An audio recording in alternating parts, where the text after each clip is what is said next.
Salut, salut. Alors là, je vais faire une petite vidéo sur le PopCat de Revopoint.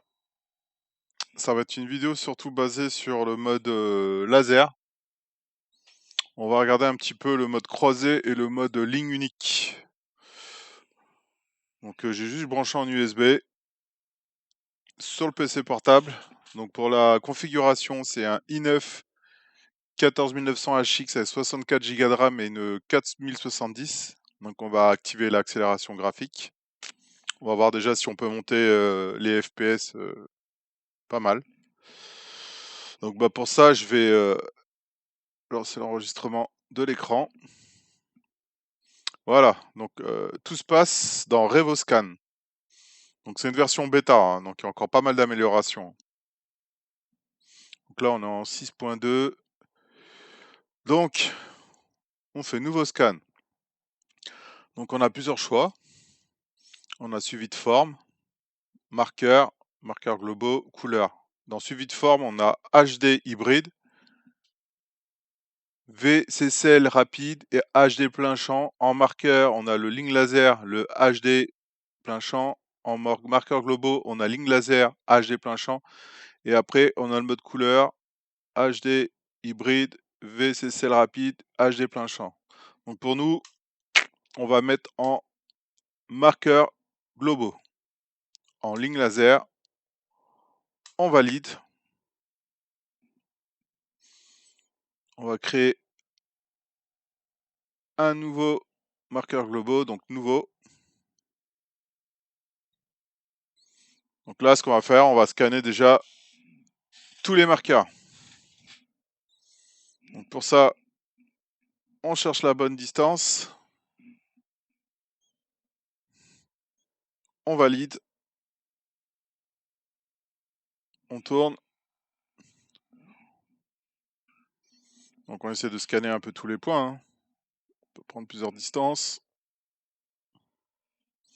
C'est assez rapide. Hein. Voilà. On prend un peu les côtés. Donc l'avantage sur cette table que j'ai fabriquée, j'ai mis des points un peu sur les côtés pour pouvoir incliner le scanner. Donc comme j'ai dit pour l'instant, c'est qu'en version bêta au niveau du RevoScan.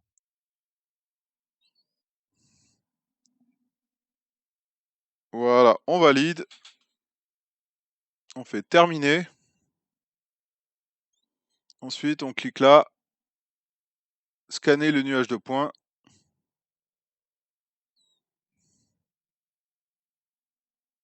Donc on attend de se mettre en mode laser. Là, on y est. Alors sur cette pièce, c'est pas compliqué, hein, c'est de l'alu, mais voilà, qui est légèrement foncé. Donc pas besoin de se mettre en mode brillant. On va peut-être devoir augmenter un petit peu le luminosité du laser sur les zones foncées. Donc en mode croisé, on va pouvoir déjà scanner toute la partie qui est simple. Après, on pourra rajouter un petit peu de ligne unique sur quelques parties qui sont un peu plus profondes ou des zones qui a du mal à scanner.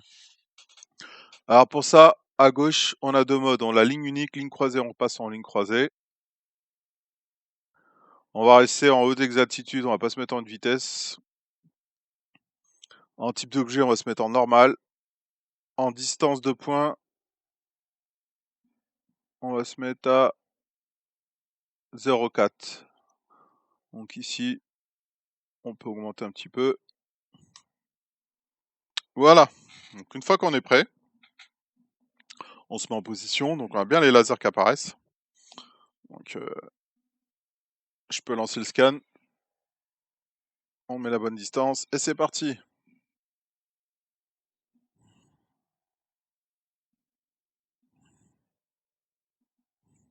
Donc on peut venir zoomer. Hein.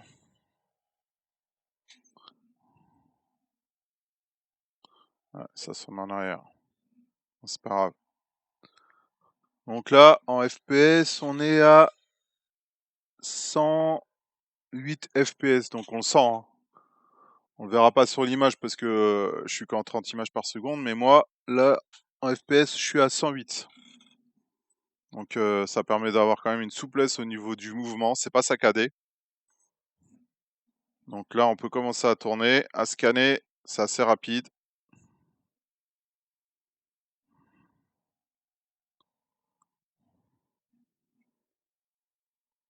Donc l'avantage de la table tournante, hein, moi je reste toujours dans la position. Et j'ai juste à faire tourner la table. Alors ensuite au-dessus.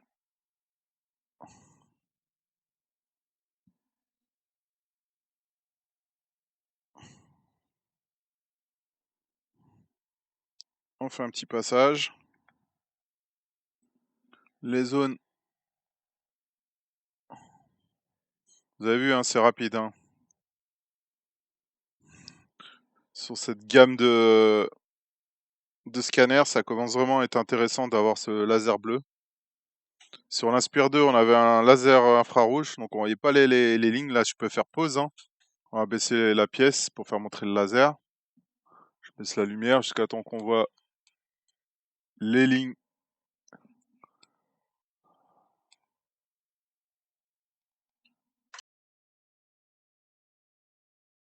Elles sont là. On les voit ici. Donc on peut relancer le scan.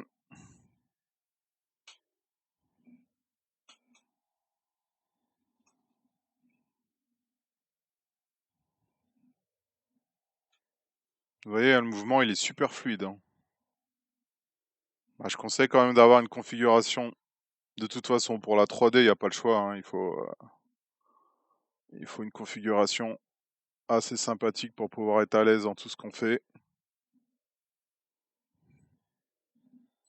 Là, les endroits un peu au fond. Donc là, pour l'instant, même sur le scanner, hein, au niveau du firmware, on est encore en bêta. Il y aura encore pas mal d'améliorations.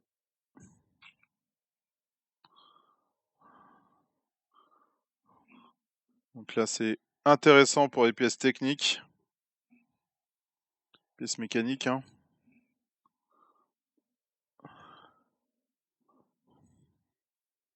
Donc là, on est en mode croisé, on met sur pause. Et là, on peut basculer en mode ligne unique. On peut le faire à travers du menu. Donc pour ça, j'appuie sur M. On choisit commutation. On fait play.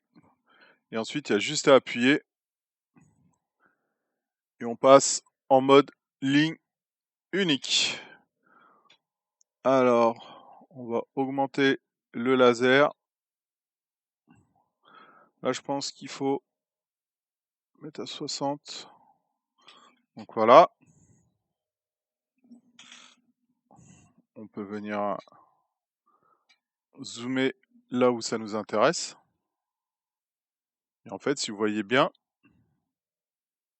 c'est chiant, c'est que le zoom ne reste pas en position. Vous voyez les endroits qui n'ont pas été pris en mode ligne, je peux venir terminer le scan. Donc je pense qu'il faudrait mettre un mode zoom comme sur les gammes métro. Donc allez, je vais le finir comme ça.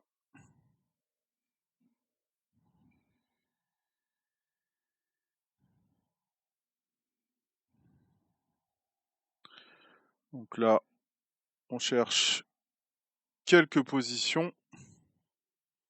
On peut venir faire... Je fais tomber mon casque. On peut venir faire l'intérieur. Chercher en profondeur. C'est l'avantage du mode ligne. Donc je pense que c'était la bonne chose de mettre ligne croisée et ligne unique.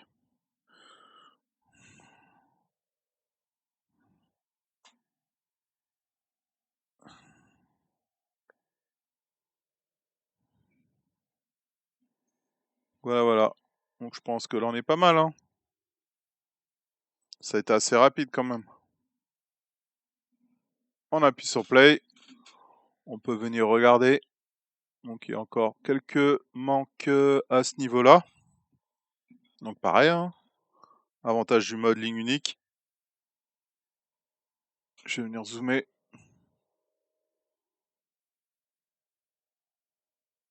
Donc vous voyez, avec le mode ligne unique, on peut venir finir les petits endroits. Donc on valide, on fait terminer.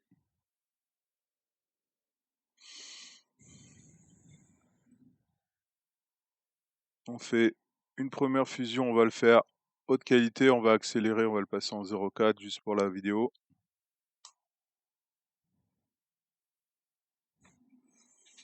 Donc qu'est-ce que j'ai à dire au niveau du scanner pour l'instant? Prise de main, elle est assez léger. Déjà le mode ligne croisée et ligne unique, c'est vraiment sympa, hein. Franchement, sur ces gammes pop, c'est une très grosse évolution. Permet d'avoir accès à cette technologie et de pouvoir faire des pièces qui brillent, des pièces noires. On fera des tests avec des pièces noires, bien sûr. Et au niveau de la rapidité avec les FPS, ça se fait tout seul, hein. Donc là, à partir de maintenant, bah, il reste plus qu'à faire tout le travail, hein. Comme d'hab, isolation. Là, ce qu'on va faire, on va déjà détourer un peu l'extérieur.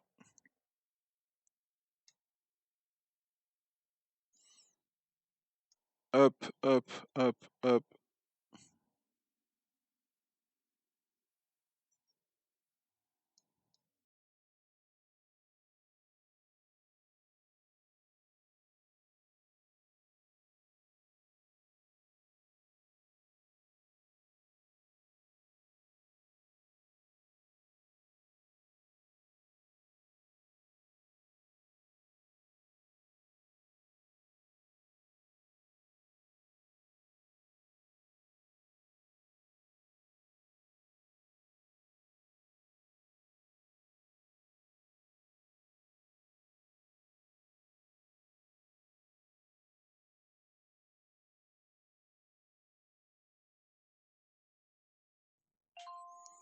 Voilà.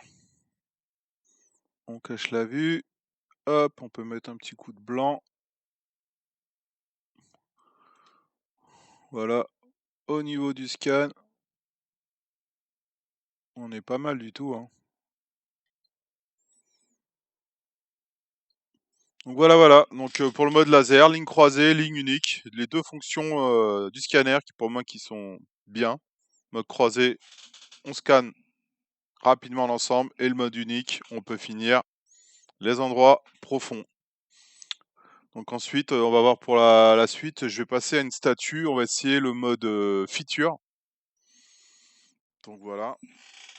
Donc voilà, dans la deuxième partie, on va scanner en mode feature. Donc j'ai mis une petite tête, hein. Au niveau de taille, on doit être sur du 30 cm. J'ai mis un petit éléphant à côté. Et je vais tester le mode HD hybride, normalement qui est un mode scan qui est assez rapide. Donc c'est un objet simple, hein. Il est blanc, ça fait un peu plâtre. Mais donc voilà. Donc on va relancer RevoScan.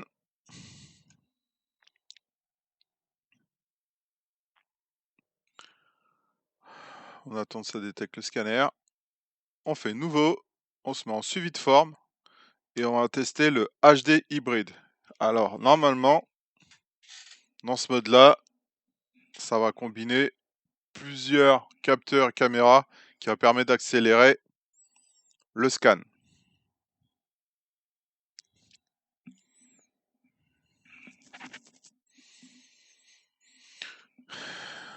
Donc on le voit de toute façon, on le sent déjà au niveau du mouvement, on est super fluide. Donc quels sont les modes?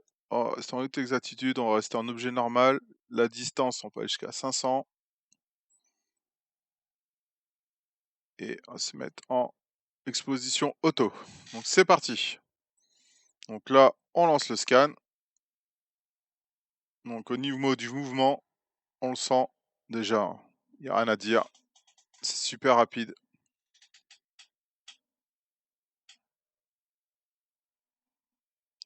On scanne l'éléphant avec.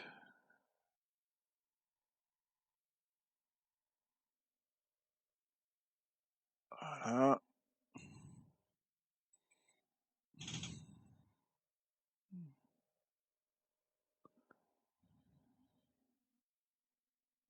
Personnellement, je trouve que c'est fluide.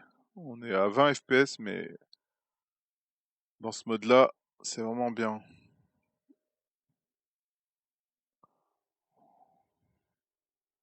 Voilà, et l'objet direct, hein, ça t'est scanné rapidement. Donc on se dit, bah imagine en situation, on a l'éléphant. Je vais faire annuler. Ah, on se dit l'éléphant, on n'a pas envie de le scanner, ça va faire du nettoyage. Donc pour ça, on va dans cette icône-là et on fait segmentation d'objets. Donc c'est l'intelligence artificielle. On clique la tête, on clique le corps, on peut chercher voir s'il y a autre chose. Vous voyez, en bas à gauche, il n'y a que la tête qui est activée. Donc je lance le scan. Hein. Donc on peut le faire au-dessus, on peut rajouter en cliquant dessus. Donc voilà. Il faut bien reculer hein, pour prendre l'ensemble. Voilà. Donc je me rapproche et je lance le scan. Donc l'avantage, c'est que ça va créer. Donc on peut rajouter en direct. Voilà. Et comme on voit, l'éléphant, il n'est pas scanné. Peut-être dans certaines situations où on veut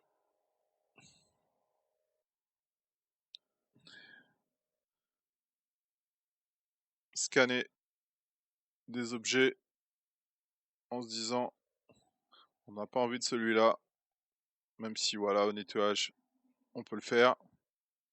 Mais je pense que ça peut être une fonction qui est sympathique. En plus c'est sympa à voir sur l'image, ça fait un objet tout vert.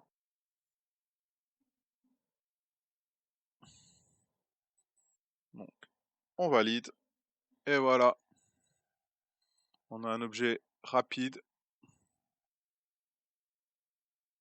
Donc on peut faire pareil, on peut inverser. Hein. On dit, je sais pas comment ça se passait. Voilà, on peut cliquer que l'éléphant.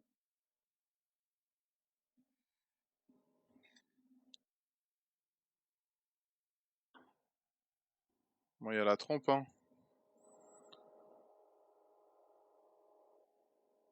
Voilà, c'est marrant. Vous voyez, il n'y a que l'éléphant qui est scanné et pas l'objet qui est derrière.